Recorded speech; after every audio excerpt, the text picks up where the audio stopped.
everybody. Welcome to our next episode of Talk the Things podcast. And today we're going to be talking about a story that is close to home for my area because this is where I lived in Scarborough. I would say the longest. In Scarborough, I lived everywhere. We lived on every block you could think of.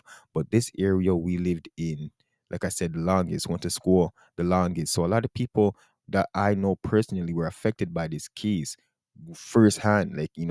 I'm not gonna be one of those big people that lie. Today we're talking about Danzig, right? This is in Scarborough. We're gonna be talking about Danzig. Danzig keeps around Morningside and Lawrence is a major intersection, and they call that whole area kind of like Coronation or West Hill. I hear many people refer to it as certain things, but today we're gonna be specifically talking about Danzig, which is just off Lawrence there. When you go up the road, look more. If you're from that area, you know Danzig consists of a 101 unit townhouse complex. But if you live in the two twin buildings, the two brown building then beside it, or the one with the pink balcony in front of St. Martin de Porres, I will still consider you Danzig. Because I think that's how it works, bro. Them area there is still Danzig. Now, like I said, I'm not one of those big people that are gonna lie. I lived on Shoreview, which was off of Danzig. You know, if you're on Danzig, you go down Darling side, you turn upon Shoreview. If you're from the area, you know how it go. I'm right beside Joe convenience store. That's where I used to live. But I went to school at Joseph Brand, where many of these people that live in this area go to. Say you have 14 friends, I'll say 10 out of the 14 of them lived in that complex alone. It was most of my friends them and most of the people them that I talked to lived in that complex. And we're gonna be going all the way back to 2012 and the party that they had, or I'll say a barbecue. A person named Auntie L. That's what we're gonna call her throughout the podcast, right?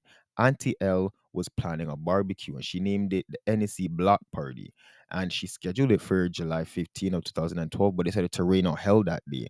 So she moved it to the day after, which would have been Monday, the 16th. Now you see, this barbecue was gonna have everything, and it did have everything. It had free food, water slide, NSC, free NSC, face paint, giveaway backpack supplies, school supplies. They had everything that you can think. It was a party, it was a barbecue, it was something that everybody would want to go to. I actually go to stuff like this all the time, especially in summertime. If you're from Toronto, you're from these areas, you know that block parties like this happen. They happen all the while. So this was not supposed to be nothing out of the ordinary. And she invited about 20 to 30 people, they said. And she put it on TikTok and she just made a local flyer. And it wasn't supposed to be nothing as big as what happened. So the party now started in Auntie L's backyard at about 2 p.m. and it was supposed to end at about 5. You know, usually you have the kids and stuff go inside while the big people stay outside and continue to have their party into the early hours in the morning. That's usually how it goes. But the barbecue kept growing. And at around 5 o'clock now, they're saying that there was estimated to be between 2 to 300 people. Loud rap and dancehall music blaring,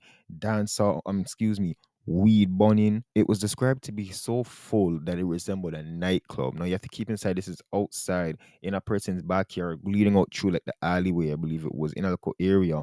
And they used just the complex itself was full like a nightclub from some reports. And the next thing is that people from other areas, surrounding area, other blocks were starting to come.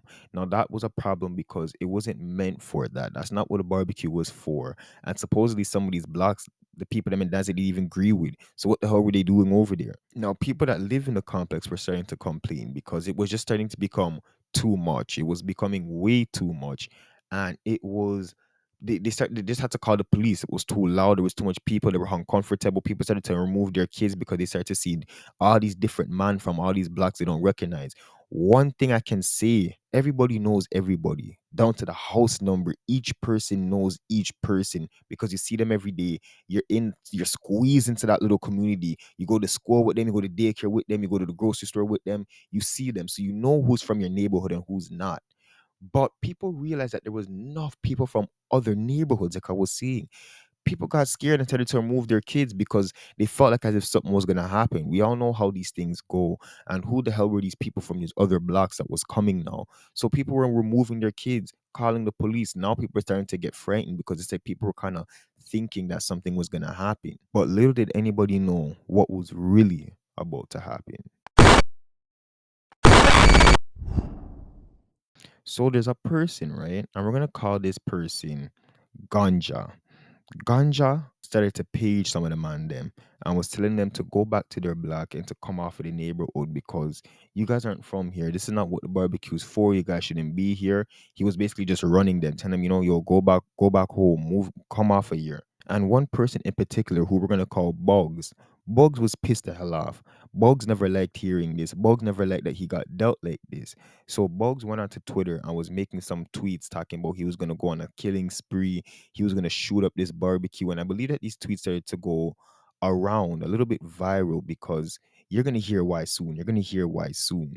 Now, word got back to Ganja that Bugs was talking like this, and Ganja said to the people them in the Danzig area that, yo, you guys watch out because something might happen. Something's not right. I kind of feel like something's gonna happen. Now, I don't know if Bugs himself was saying that he was gonna shoot up the barbecue or if he was asking people to shoot up the barbecue. I've seen two reports that said the same thing, but all we know is that Bugs was pissed. He left, and the next youth came back, who we're gonna call Maga. So when Maga came back, Ganja went up to him and was like, "Yo, what are you doing? Did we not just tell you guys and your friend them to leave, and you guys come back now?" And now they came back with gun. So Maga was asking Ganja to fight supposedly.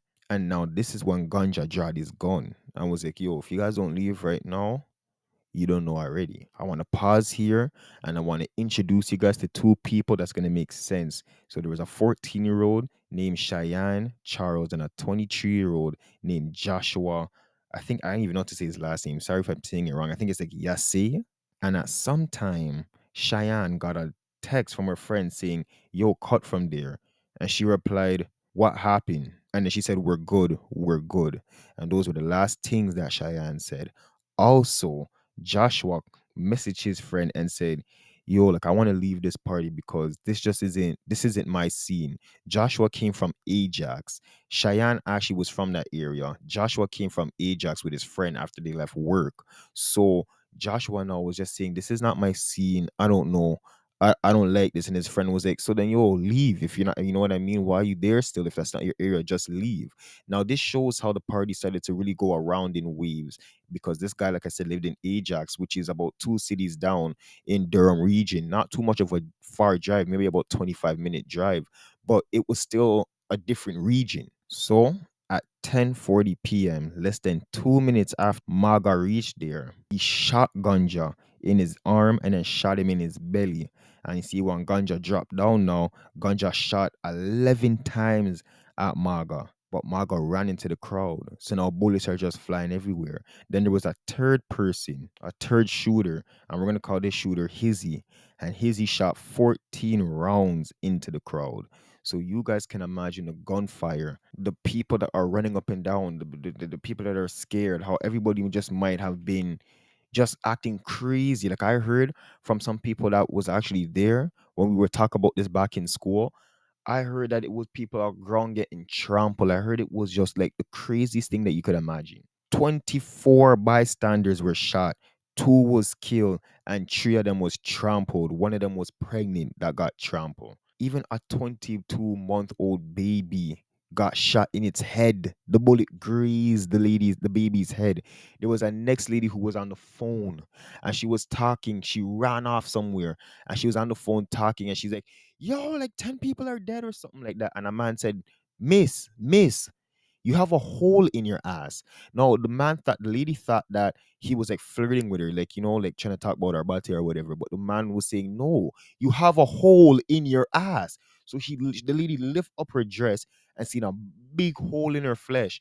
Now, supposedly she wasn't bleeding. That was the most miraculous thing. There was no blood. She never even knew that she was shot in her ass. She just had a hole in her body, and a man off of the road seen the hole. So, like I said, this was crazy how much gunshot was firing and how people were running, getting trampled, broke into a lady's house. People were breaking into people. And I remember my friend telling me this, that people were just breaking into people's house trying to run in there because how the gunfire was just firing just wildly. Now much people never had nowhere else to run but inside of the complex.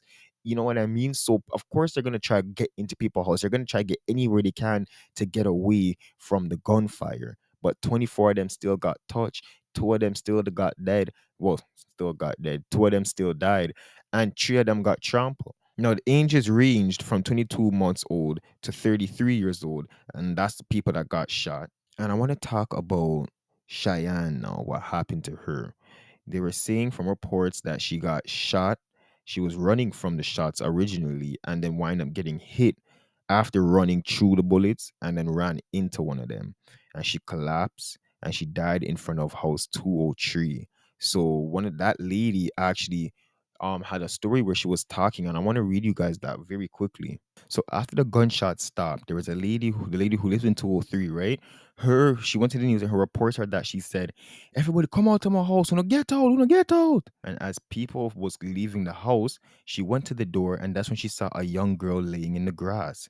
She recognized her immediately and said it was Cheyenne, her 14-year-old daughter's friend, a bright, cheerful teenage girl who have come over to the house last Christmas, and now she's lying on her back on her front doorstep with blood coming out her mouth. Now I want to talk about the next person that died, and his name was Joshua. Now Joshua was shot in his heart, and I guess the bullet licked on his heart and then bounced over through his lungs and went through the lungs and came out his chest. And a person said that they picked up the young man from underneath his armpits and they were holding his legs and they jogged him towards a new or nearby parking lot. They put him into a minivan, Joshua. They put Joshua into a minivan and pulled out onto Danzig Street. Now, after that, they had to maneuver the vehicle and try get through all the cars and all the people, and was even licking a few people with the car supposedly. In the back of the van, there was a lady who we're gonna call D. She was giving the man CPR and she was making sure she was doing it hard, and she kept checking his pulse, and the pulse was there, but it was very faint.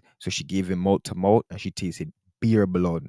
The man looked her in her eyes and said, "Please save me," as his eyes was rolling back in his head. The lady said, "Please, we have to pray, we have to pray." And she started to give him more CPR. And as she's pumping his chest, he's saying, "Lord, save him, guide him, protect him." She's pumping his chest, bawling for the Lord to give her strength. This story, bro, was something like the city has never heard. The investigators, the police, 16 ambulance had to be distributed to the Danzig complex there. And they had to send them out to over 5 hospitals. They even had to bring a medical bus to how much people there was. Remember, people got trampled too. This triggered a code orange, and that in Canada is a mass casualty. Like where they had over 100 doctors in one hospital just working on the people them that came from the Danzig party thing alone. So this whole situation after the shooting was crazy, but the case kept going because, like I said, this is the biggest mass shooting in Toronto history. There was nothing never ever like this before, and the outcome or the aftermath, I should say, it went on for weeks, it went on for months, it went on for perhaps years. They do an assembly at Joseph Brand. I don't know if they still do it, but when I was the Toronto police that would come and would talk about this, and that's how I even knew that this was the biggest shooting in Toronto history because that's what the policeman told us that there was nothing like this. And I was like, really? In Scarborough was the biggest shooting in Toronto history? I would think you would hear that came from the West, but nah, it's from Scarborough. Now they had the funerals, and the funerals was huge. They had Cheyenne's funeral, and that was on July 28th of 2012. Now hundreds of people came out to this. They wrote on her casket. They were it was sad, bro. It was sad. So I remember hers. I don't really remember hearing much about Joshua's one, but Joshua's funeral was held on the 23rd of July, and that was in Ajax at one of the church them in Ajax. So yeah, this story was sad, bro. There was protests. There was a song that you guys remember what's that P Rain made a song, and that song I remember hearing play on 93.5 over and over the whole way from Scarborough to Mississauga. That one song was playing, but that song was made in commemoration for this event because we've never seen nothing like this before. Now, let me tell you something a little bit about Danzig because that is an area. Now, like I said, even though I lived on Shoreview, I never lived in the Danzig complex. I had to pass it every day. I had to pass it every day, and like I said, most of my friends from Joseph Brant lived in that complex, and the complex, other than this, surprisingly, is quiet. Yes, they have their murders. We know couple times, they have their murdered them or they have a few robbery. But you know what I heard most about in Danzig was people's house burning down. More than I heard about people dying, I heard about people's house burning down, or maybe the one or two robbery or the person that got jumped or whatever. But most of the time, Danzig was just a normal area. All of a sudden that happened and everything settled down, or it got worse after that. It went back to how it was. And I don't, and you have to remember that that was an outsider who brought that in. It was, I mean, he knew people here, but it was an outsider who brought that in. It wasn't somebody who lived here. So to say that our neighborhood is better or worse because of that, I don't think that would be a good, a good statement. And it's been actually really, really quiet. Extremely quiet. Extremely quiet. It's just such a regular place. Kids are outside playing. It's a normal area. I remember when going to school over there, people always made it seem that we lived in the worst area ever.